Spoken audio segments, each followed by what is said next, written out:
Every year, more than 400 riders converge in Laikipia on the northern slopes of Mount Kenya for a bicycle race known as the 10 to 4. Simple really, 10,000 feet and you finish at 4,000 feet. But on day one, you do it from the bottom of the valley right up to the summit and back down again, bringing together some of Kenya's best professional athletes. Nervous? Yeah. First time? Yeah. Yeah? What about you? How many times have you done this before? But this is my birthday. Starting off in the beautiful Borana Conservancy, going up through the Ngariandari rainforest, before topping out at the summit of Kasima Ranch.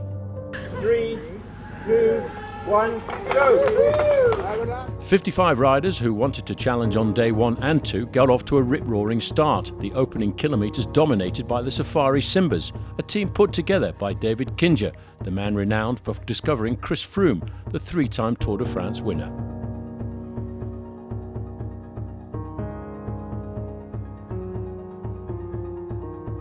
Making their way through the beautiful Ngariandari forest, they skirted around elephant, giraffe and zebra.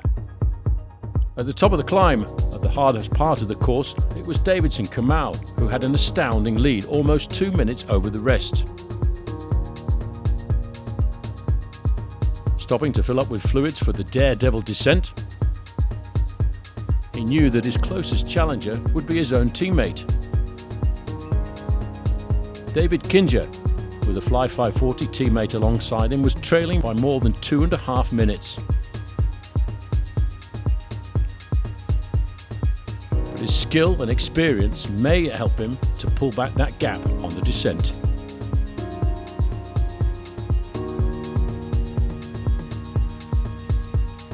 Riders coming from across the globe, but this rider, Kerry Glenn, a local walking enthusiast, wanted to try and win her age group and thought growing up in Nairobi would give her the advantage of altitude. But this race brought riders from far afield, as Leadville, Colorado, itself at 10,000 feet in altitude, and that was Kerry's closest challenger.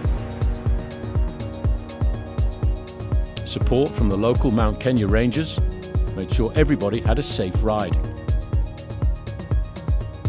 And as the riders raced through the very dry Borana Conservancy, it reminded us why this race was taking place, to let Mount Kenya Trust get the story out to the world that deforestation would increase the reduction of rainfall. But you know, a race like this, bad luck is very often only just around the corner. I got no chain. There's nowhere to get your bike fixed throughout these conservation areas. When he got down to the finishing line at the end of day 1, Davidson Kamau had a commanding lead over everybody else. But David Kinja, the popular rider from Kenya, showed everybody why he's such a showman. And he enjoyed the ride too, knowing that on day 2 it was going to be an even harder contest.